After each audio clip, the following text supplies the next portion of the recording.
Hi, Darian, it's your me. I'm here to read this book by Adam Bestwick.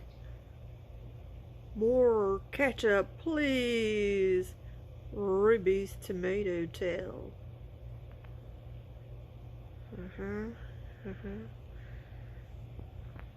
Looks like she's had enough already. She don't need any more.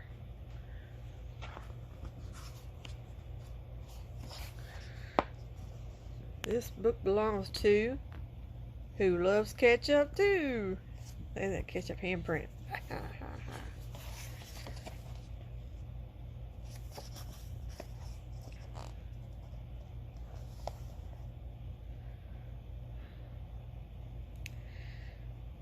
Written and illustrated by Adam Bestwick.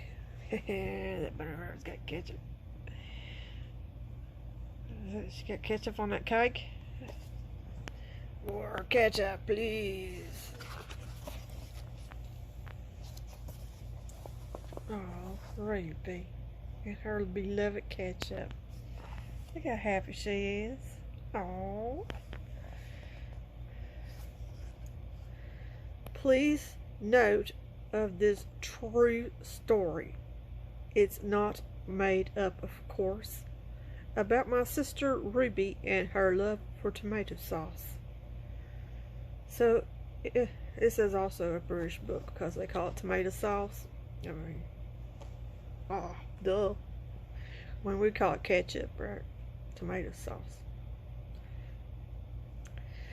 So, if you do know someone who is a ketchup fan, please make sure you tell them how our problems all began. Now, it should be noted that apparently British ketchup has a different taste, because I've seen on YouTube people talk about American ketchup. So I'm guessing that British ketchup tastes different, or they wouldn't be distinguishing it. Just pointing that out there. Just putting that out there, right, Mouse? I was talking to Mouse. She's not interested in ketchup. Anyway, let's get back to the book here. We're just getting started. I'm sorry about the glare, but it's dark in here. It's getting ready to rain or something outside. When Ruby was a baby, Dad made a big mistake. He fed her the wrong bottle when he wasn't quite awake. From that day on, it went wrong. It all went wrong, and nothing passed her lips without a generous topping of Ruby's favorite dip. She slodged ketchup on her baby food and ketchup on her toast, ketchup on her buttered bread, and on her porridge oats. But when the bottle emptied and no more could be squeezed, Ruby screamed and yelled out, "I want more ketchup, please!" As Ruby started growing up, one bottle didn't last. Our little local corner shop was running out too fast. Ketchup out of stock. Thanks, Dad. That's $685 altogether, please. And all he bought was ketchup. Dad went to supermarkets and emptied all their shelves. The staff were filling carts like busy little elves. Meanwhile, at home, she glugged ketchup on her boiled egg, even in her soup, ketchup on her ice cream too, that poured out with a gloop. Gross. But when the bottle emptied and no more could be squeezed, Ruby screamed and screamed, "I want more ketchup, please!" Oh no, she's going to scream.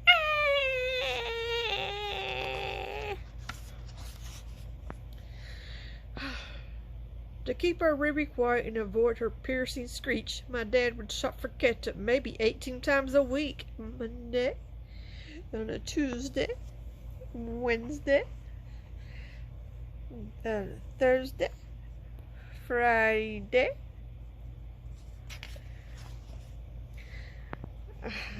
I suggested to my mom, let's make ketchup of our own. So we made our own back garden a tomato growing zone. Ooh. Ooh.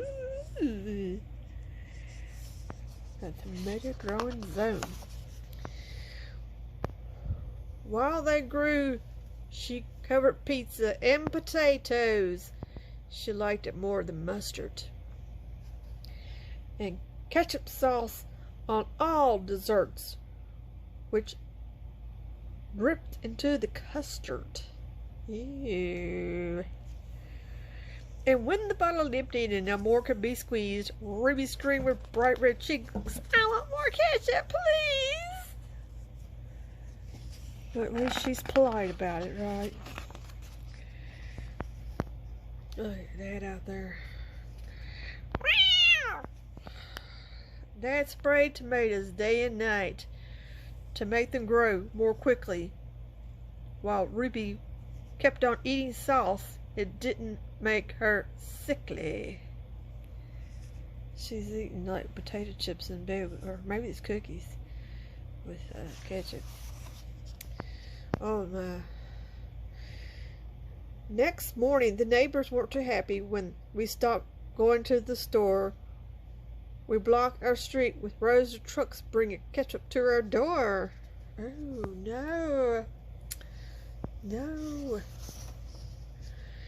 As they delivered, Ruby glopped ketchup on her donuts and smeared it around her lips, ketchup on her Brussels sprouts, and loads more on her chips. Because, you know, the British calls chips. They're really French fries, but they call them chips. Fish and chips. British food meal. Which is just like fried pieces of fish with French fries. Of course, you know, they also have the French fries with their pizza. Chips with pizza. It's weird. Anyway, but when the bottle emptied and no more could be squeezed, Ruby screamed, "There's no more sauce! I want more ketchup, please!" And it's freaking the cat outside. See?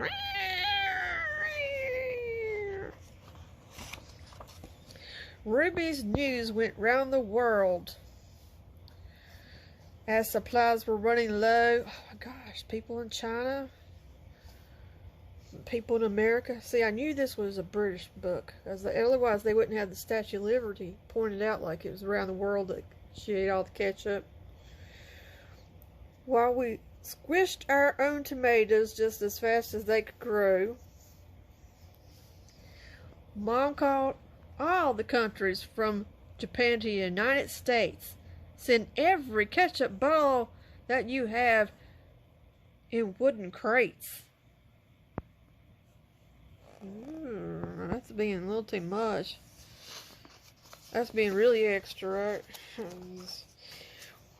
While Mom phoned, she covered cookies and sweet waffles in a thick red goopy lake, and Ruby even slogged it all over chocolate cake. Slog means splashed it all over. Poured it over. Slogged. It's another British term. But when the bottle emptied and no more could be squeezed, Ruby screamed, "We're running out! I want more ketchup, please!" As helicopters flew over to drop off their supply, the Army and the Navy all waited on standby. Ruby dipped her fries in sauce and had a quick suck, but to our surprise, she quickly stopped and let out a big yuck. Yuck! What happened? And then Ruby said, "I don't like ketchup anymore. I'm finished with the red dip." Oh my. What do you think happened next? Send the helicopters back. They've had a wasted trip. Tomato sauce is history. It's time to try new things. And from now on, Mom, I'll have my food with. What do you think she'll have her food with? With creamy mayonnaise. Ew, gross. Ew. She should have picked ranch dressing. Everybody knows ranch dressing goes with everything. You know, chicken and pizza. Ranch dressing's the bomb diggity, not mayonnaise. Ew, gross. With creamy mayonnaise. Ew. Oh, no. I don't like mayonnaise too well, especially warm mayonnaise. What about you?